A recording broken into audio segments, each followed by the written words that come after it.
Hello everybody, today we will talk about how to fix Sketchbook app. You will click on settings.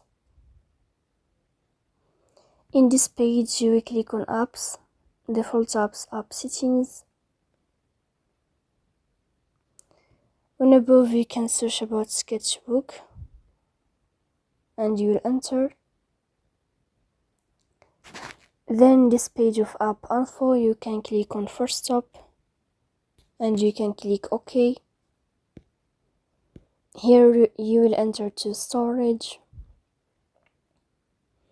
Then you can click on clear cache,